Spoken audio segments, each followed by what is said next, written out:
ببینید این سوال را دائم مطرح میکنم که هنگامی در پارلمان بودن به مردم چی خدمت کردید یا هنگامی در تاجیکستان بودن چی خدمت کردید و اصلا این سوال را تنها به من نه، به همه روشنفکران، به همه اپوزیسیونرها، به همه مردمی که در خارج هستن همین سوال را میدیم که شما به مردم چی خدمت کردید.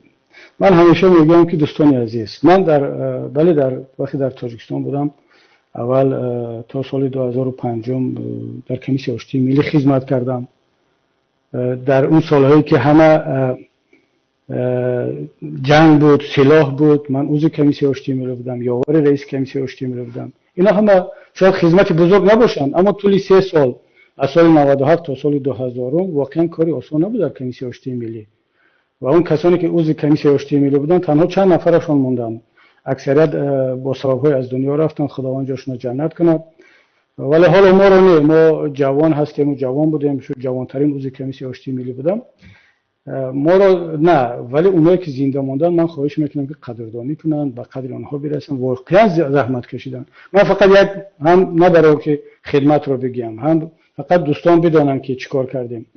وقتی که در شهر وحدت بین نیروهای رحمان گیتلر و نیروهای وزارت داخله قسمی شعبه میلیشیا در وحدت جنگ شد، در اون درآمدگاه رامیت در کمیسیون آشتی ملی واقعا بانگ خطر زده شد که تیرپرانی آغاز شده است و خیلی خطرناک است. ما یک هیئت شدیم از کمیسیون آشتی ملی رفتیم به وحدت. خدا رحمت کند حبیب سنگینوف بود، از طرف حکومت رحمان تغییر رحمانویچ بود، خیلی انسان شریف و چند نفر دیگر. ما هم در اونجا وقتی که رفتیم به شهر وحدت و تازه وارد شدیم، یادم هست در همون سر راه بودیم که تیرپرانی از دو طرف شروع شد. دقیقاً نیروهای حکومت از این طرف، نیروهای رحمان گیتلر از اون طرف، ما در بین دو طرف موندیم و خداوند نجات داد که یک استانوف که همون ایستگاه اتوبوس‌های سمنتی در همون نزدیکی بود، همه دویدیم به تگ همون و تیرها از هر دو طرف میزد. با چی دهشت و با رعد و اینا یک گفتشونی تیم گفتشونی در داخل جنگ از دو طرف تیرپرانی. بعد از طریق رعد به هر دو طرف رو آرام کردیم و مسئله کمی آرامتر شد و هیئت برگشت به دوشنبه. این من فقط یک لحظه را از فعالیت در کمیسیون آشتی ملی گفتم که همین کارا در فیض آباد جاهای دیگر فعالیت در کمیسیون آشتی ملی کاری آسان نبود برای هر دو طرف. حالا کسانی که از این حالت روزها بخبرن، ما هم در همه جا زیاد نمیگیم، بعد میان سوال میگذارن که شما چیکار کردید. خب بالاخره نه تنها ما، دیگر کسانی هم که از طرف اپوزیسیون بودن، از طرف حکومت در روند صلح خدمت‌های کردن به ملت. درست است که الان یک نفر خودش رو حامی صلح و برگزار کننده صلح و همه طرفی صلح میداند، تمام ملت گیا طرف جنگ بود، همه جنگ کردن به غیر از رحمان فقط صلح کرد و صلح آورد. مگر این دروغ نیست؟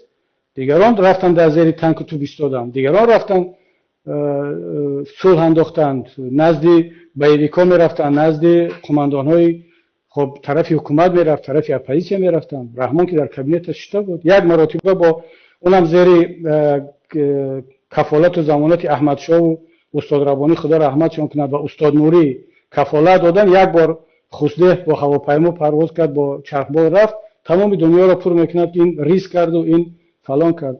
ریسک رو اعضای کمیسیون آشتی ملی کردند، ریسک رو امیرقال عظیموف کرد، سید امیر ظهوروف کرد، ریسک رو دیگر کسانی کردند که جان در کف رفتن با نیروهای اپوزیسیون مستقیم شدن گفتگو کردند. ریسک رو قماندان‌های طرف اپوزیسیون کرد، اعضای کمیسیون آشتی ملی کردند، رفتن در گروگان ریزوان بودن، در گروگان حکومتی‌ها بودن، سهراب بودن. خب اینا ریسک کردن، اینا صلح کردن، اینا خدمت بود. دوستانی عزیز، بنابراین همین این سوال‌ها گاه می شود. اما یک چیز رو در پارلمان چه خدمت کردم، من حرفم این است: یک کارمند دولتی بزرگترین خدمتش به ملت این است که از بودجه دولت، از کیسه مردم ندزدد. اگر همین رحمان ندزدد دیگر هیچ کار نکند، وزیران ندزدن، رئیسان ولایت‌ها ندزدن، دیگر هیچ کار به ملت نکنند. یک مقامدار دولتی ندزدد از ملت، این بزرگترین خدمتش است. حالا دیگر هیچ کار نکرده باشد. من که اینقدر در مقامات دولتی کار کردم، بیان یک نفر یک حجت پیشنهاد کند، یک دلیل بیارد که از فلان بودجه دولتی، از ملت، از جای، از حزب، از هر جای دزدیدی. خب خدمت ما همین است که صادقانه کار کردیم، وظیفه‌مون انجام دادیم، همین خودش خدمت است. جدا از آن که دوستی عزیزم، حالا نه به خاطر ریا، حالا که سوال دادید مجبوریم دیگر بگیم، اگرچه در سیاست گاه یک ریای منطقی هم جایز است.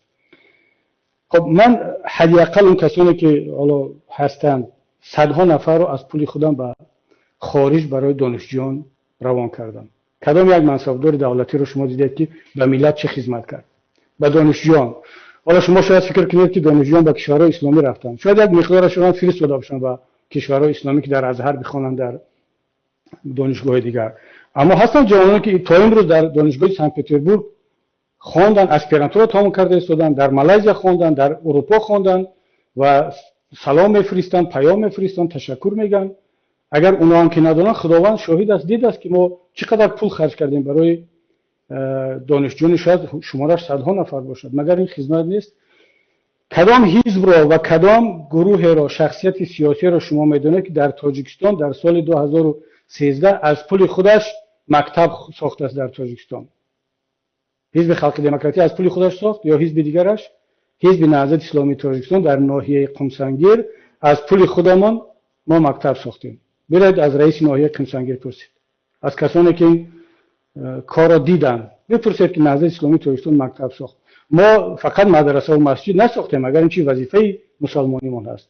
ما مکتب ساختیم، ما کارهای زیادی کردیم. اگر شما خبر ندارید دوستی عزیزم، نگویید که شما چه خدمت کردید. بازم تکرار میکنم، حالا دیگر خدمتایی که کردیم به ورزشگرا و به دیگرها، خب جای خودش نمیخوام زیاد بگم چون یک مقدار خود تعریف کنی و ریا میشود، اما بالاخره این حرف رو نزنید. بازم تکرار من این است که منصبداری که از دولت، از ملت دزدی نکند، این خدمتی بزرگ کرده است به ملتش. خواهش میکنم این حرف ما رو به منصبداران دولتی هم برسونید.